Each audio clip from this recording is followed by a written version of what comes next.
like never before. Distortions are also happening to yoga. Serious distortions. Most ridiculous distortions are happening. So at a time like this,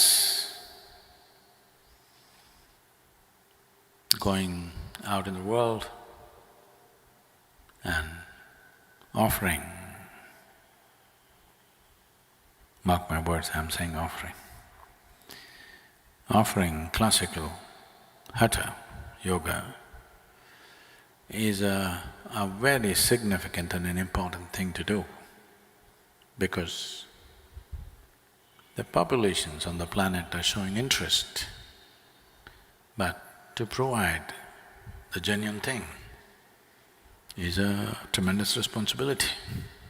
Yoga means, in a way, you're trying to marry the cosmos, union with the cosmos. You should not take yourself seriously, but because of what you offer, other people should take you seriously. You take yourself seriously, then you're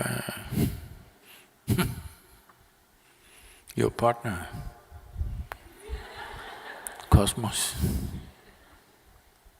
You're a ridiculous fool when you have a partner like that, no matter how smart you are, isn't it? So that's what yoga means, you're trying union with… So don't ever think you're too smart, you're stupid, but that's what is good about you, because you know.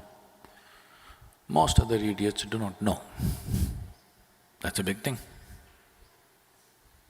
The difference between being intelligent and stupid is just this: an intelligent person knows that he's stupid, an idiot does not know that he's an idiot. That's the whole problem. Yoga means you constantly realizing, because you're constantly enhancing your perception. As your perception becomes keener and keener, you're constantly enhancing.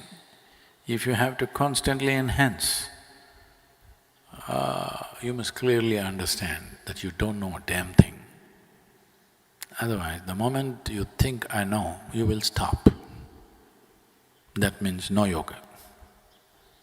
The day we have produced, let's say, 10,000 classical Hatha Yoga teachers who are actively on in the world, after that, this will become the standard.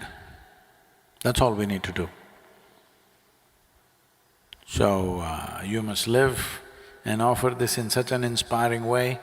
Anybody who sees you should want to do it this way. They must understand the reason why we are taking so much care. For future generations on this planet, it's very important that this science is preserved in its pristine form, not in some crazy ways of doing things.